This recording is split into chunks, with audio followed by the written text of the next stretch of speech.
రైతు బంధు అడిగితే ఒక మంత్రి ఏమో చెప్పుతోని కొట్టున్నట్టు. చెప్పుతోని కొడతారా? నేను ఇదివరకే చెప్పిన రైతులకు కూడా చెప్పులు ఉంటాయి, బందోబస్తు ఉంటాయి. తిక్క ఉట్టుకొచ్చినాడు వాళ్ళు మరైతే మీ గతి ఏమవుతుందో ఆలోచించుకోండి అని చెప్పిన నేను. సిరిసిల్లలో కార్మికులు చచ్చిపోయే పరిస్థితి ఉందా? ఆత్మహత్యలు మళ్ళీ మొదలయ్యేటట్టు నేను అడిగితే ఇంకో కాంగ్రెస్ వాడు అంటాడు, ఏం పోయింది వాళ్ళ నిరోధులు అమ్ముకొని బతుకమన్నది, పాపడాలు అమ్ముకొని బతుకమని అంటాడు. నిరోధులు అమ్ముకొని బతకన్నారా? కుక్కల కొడుకులారా మీరు? మనుషులా మీరు? లక్షలాదిగా ఉండేటువంటి చేనేత కార్మికుల మనోభావాలు దెబ్బతీస్తారా మీరు? మీరు ఇస్తే ఇచ్చిండ్రు, పీక్తే పీకిండ్రు, ఇవ్వకపోతే చేత కాకపోతే ఇవ్వకుండా. కానీ నిరోధులు అమ్ముకొని బతుకుండ్రి, పాపడాలు అమ్ముకొని బతుకున్నట్టు వాళ్ళు మనుషుల్లా కనబడతలేరా?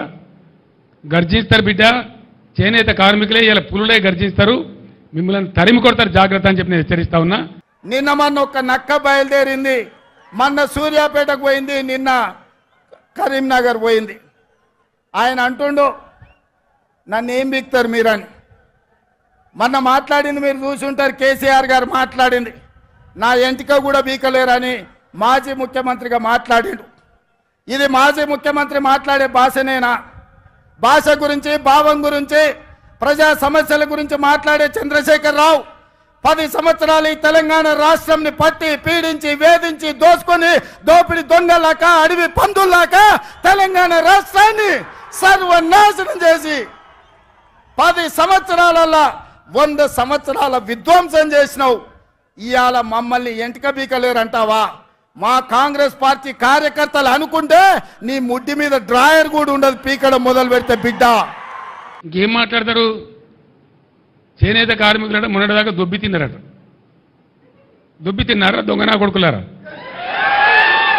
దొబ్బి తిన్నారా? కష్టం చేసిండ్రు పాపం. గవర్నమెంట్ ఆర్డర్లు ఇస్తే నేసిండ్రు, ప్రజలకు పంపించిండ్రు. లేని అవ్వలకు, చెల్లెళ్లకు, అక్క చెల్లెలకు పాపం బతుకమ్మ చీర పేరు మీద ఒకటి పోయింది, రంజాన్ తోఫా కింద ఒకటి పోయింది, క్రిస్మస్ తోఫా కింద ఒకటి పోయింది. వాళ్ళు బతికిండ్రు. అటు పేద ప్రజలకు అందింది, ఇటు చేనేత కార్మికులు బతికిండ్రు, వాళ్ళకు ఉపాధి మార్గం దొరికింది.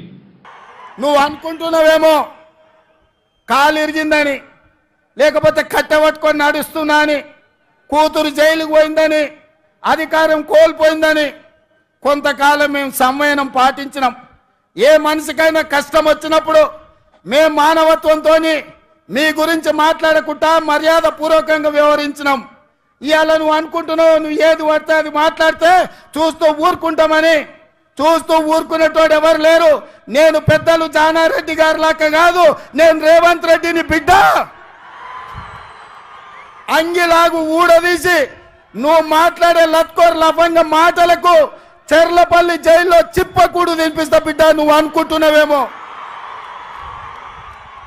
ఆనాడు చెప్పినా ఈనాడు చెప్తున్నా, నువ్వు పేదలకు డబుల్ బెడ్రూమ్ ఇల్లు కట్టియలే, నేను మాత్రం నీకు తప్పకుండా డబుల్ బెడ్రూమ్ ఇల్లు కట్టిస్తా చెర్లపల్లి జైల్లో. 3-4 నెలలు ఎందుకంటే కొత్త గవర్నమెంట్ వస్తే మేము ఓర్వలేక అంటున్నాము, ఓర్పుమల్లతనానికి అంటున్నామని అంటారని ఓపిక పట్టినాం ఇన్ని రోజులు. కేసీఆర్ ఎల్లుండికి ఆగడు, సమస్య లేదు.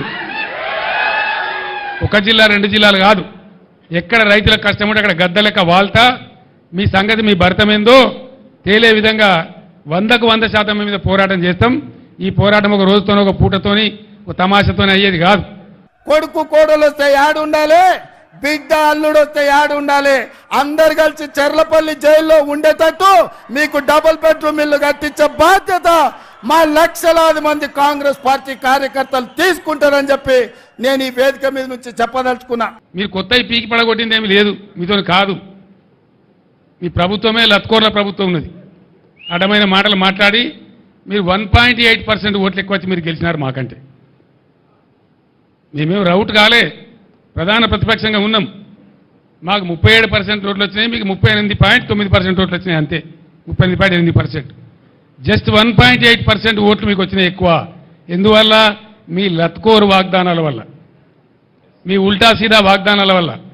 మీ తులం బంగారాన్ని కొందరు మోసపోయినరు, 10 లక్షలకు బదులు 12 లక్షలతో దళిత బంధు కొందరు మోసపోయినరు, 2000లకు బదులు 4000 పెన్షన్ వస్తుందని కొందరు మోసపోయినరు, అంతే కదా. మీ 2 లక్షల రుణమాఫీ కొందరు మోసపోయినరు, మీ 500 బోనస్ ఇతరని కొందరు మోసపోయినరు. నేను అందుకే ఇవాళ సవాలు విసురుతున్న చంద్రశేఖర్ రావుకు, డబుల్ బెడ్రూమ్ ఇల్లు కట్టించిన ఊర్లలో నువ్వు ఓట్లాడుగు, ఇందిరమ్మ ఇండ్లు ఉన్న ఊర్లలో మేము ఓట్లు అడుగుతాం, మీకు డిపాజిట్లు వస్తే చూసుకుందామని చెప్పి నేను సవాలు విసురుతున్నా. అంటే మీరు పక్కా చవటలు దద్దమ్మలు శాతగాని చవటలని అర్థమవుతా ఉంది. అంతే కదా, మీకు నడపడం చేత కాదు, తెలివి లేదు. అది చెప్పాలి బాగా చెప్తా, మేము అసమర్థులం, తెలివి లేదు, మాకు నడపలేకపోతున్నాం, అతను చేతనైతే లేదు. మళ్ళీ కేసీఆర్ చెప్పారుండే అంటారా? ముందే చెప్పారుండే కేసీఆర్ అంటారా? ఈ విధంగా అడ్డగోలుగా ఇష్టం వచ్చిన మాటలు మాట్లాడుకుంటా, పిఆర్ స్టంట్లు పెట్టుకుంటా, లంగా మాటలు మాట్లాడుకుంటా పిచ్చి పిచ్చి కథలు చేస్తారు మీరు. 100 రోజుల్లో మేము మంచి పాలన ఇస్తే, సంక్షేమ పథకాలు అమలు చేస్తే, 6 గ్యారంటీలు అమలు చేయడానికి చిత్తశుద్ధితో ప్రయత్నం చేస్తే తెలంగాణ రాష్ట్రంలో మమ్మల్ని 14 సీట్లలో గెలిపించండి. ఒకవేళ మా పాలన సరిగ్గా లేకపోతే మాకు ఓటు ఇవ్వాలనో లేదో మీరు ఆలోచన చేయండి. మేము ఈరోజు నిజాయితీగా కడుపు కట్టుకొని కష్టపడి రోజుకు 18 గంటలు నిరంతరం కష్టపడి ఇవాళ 6 గ్యారెంటీలను అమలు చేసి ఇవాళ మీ ముందుకు వచ్చినాం.